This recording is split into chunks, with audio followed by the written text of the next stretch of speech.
Sasa huyu Lolani Kalu ameniambia nini?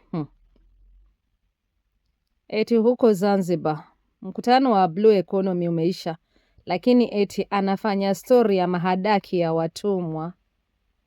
Let me drink my wine. Eti Before dawn breaks, the turquoise waves embrace Zanzibar's historic coast, whispering tales of the past. Aerial views transition to the weathered slave chambers, where shadows reveal the remnants of sorrow. As sunlight filters through cracks, a ghostly figure emerges, embodying resilience and pain. eti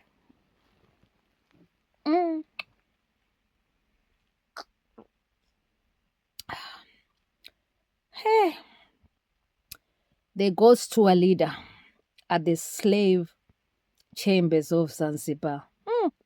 With a voice heavy with history, he shares an untold story, a reminder of dignity amid despair, inviting us to remember and honor his people. Honestly, I am tired and sleepy. Let me go to my hotel to sleep. I don't want to be like this one.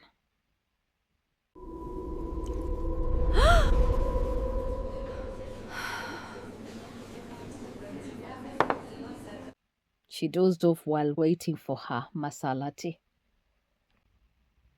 She was shocked when I told her about the slave trade. Zanzibar, an island celebrated for its white sandy beaches, fragrant spices, and centuries of cultural exchange.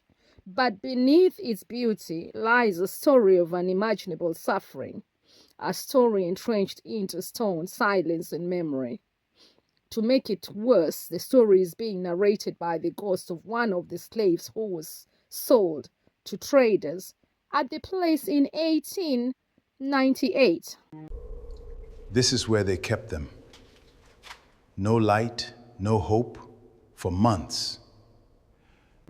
My name no longer matters, but they could never silence my story, the story of Black people. Among the tourists and journalists from all over the world is a renowned journalist from Coco TV Kenya, Lolani Kalu. Pia namuita Babu, wengine wamuita Sultan. Acha nilale sasa. At least nimefika hotelini. Good afternoon. Welcome to the hotel.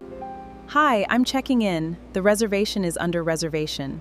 Perfect. I can certainly help you with that.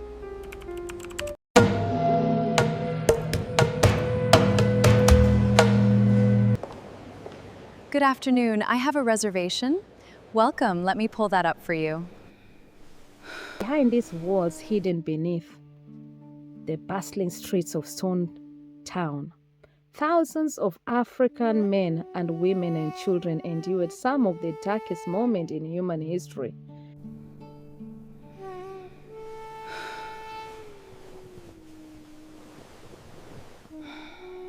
As the camera descends into the historic Zanzibar slave chambers, the air thickens with despair, a reflection of countless crushed souls. Flickering oil lamps barely illuminate the damp, rough-hewn stone walls, casting shadows that dance mournfully, recalling the lives lost within. The air grows heavy, the space becomes tighter, sunlight disappears. Water drips rhythmically, mingling with the faint echoes of distant waves, an eerie reminder of freedom just beyond reach.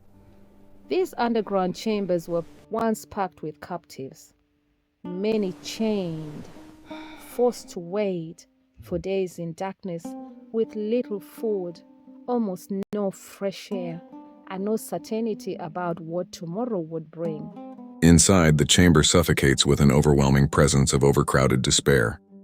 Exhausted men, women, and children huddle together, each one a testament to the resilience of the human spirit against the oppressive weight of suffering. Had been taken from their homes across East and Central Africa, marched for weeks or even months before reaching the coast. Their chains, heavy and biting, serve as cruel reminders of captivity. For many, this place became their final stop before they were sold into slavery and transported across the Indian Ocean. Mothers clutch their children, whispering prayers of hope into the darkness, while faint whispers of anguish fill the stale air. Above these chambers stood one of the East Africa's busiest slave markets. Here, human lives were bought and sold. Families were torn apart. Parents lost their lives. The ghostly figure wanders silently among them, unseen yet profoundly felt.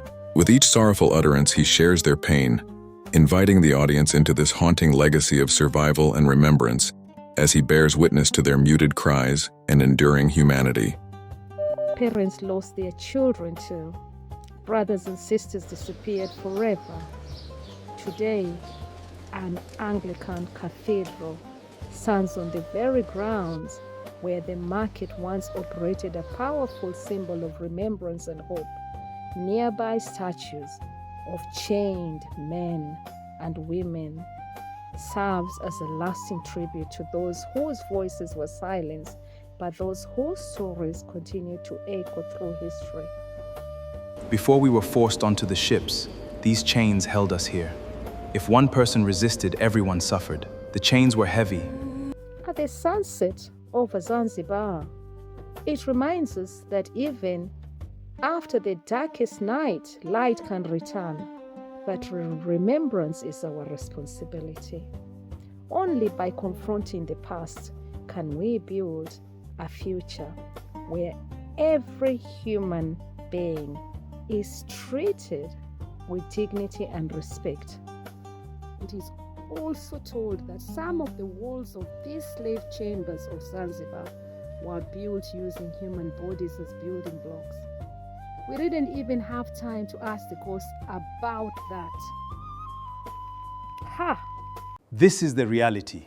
Conditions here remain difficult. But we must tell these stories. Lolani Kalu, signing off.